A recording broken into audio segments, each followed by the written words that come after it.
Ever had a project that needed just a little bit of precision work, but you didn't have the right tool to pull it off? Maybe you've tried to drill a tiny hole in a piece of jewelry, or you needed to engrave a simple design on a wooden craft, but your regular tools were just too bulky.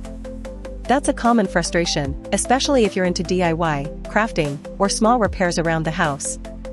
You end up either forcing a big tool to do a small job or just giving up on the idea altogether. That's where this mini rotary tool comes in. It's a compact, USB rechargeable engraving drill that spins up to 16,000 revolutions per minute. It's designed to give you that fine control you need for delicate tasks without the hassle of cords or heavy equipment. The idea is simple: you get a tool that fits in your hand, works with a range of small bits, and can handle light grinding, polishing, cutting, and engraving on materials like wood, plastic, and soft metals. So what does that mean for you in real life? If you're someone who likes to personalize gifts, repair small electronics, or work on model kits, this tool can help you get into tight spots and make clean, precise marks.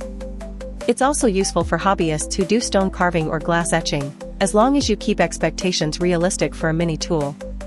The USB charging means you can use it with a power bank, which is great if you're working in a workshop without easy access to an outlet. Now, you might be wondering if this is the right tool for your needs. It's not meant for heavy industrial work, but for everyday projects and small repairs, it can be a real time saver. It helps you avoid the frustration of using oversized equipment or struggling with hand tools that don't give you enough control. If you've ever wished you had a simple, portable way to do light engraving or drilling, this tool is designed to fill that gap. If that sounds like something you could use, take a moment to open the product link below. You can review the full details, see the available options, and decide if this mini rotary tool fits your specific projects. It's a practical addition to any DIY toolkit, and it might just be the solution you've been looking for.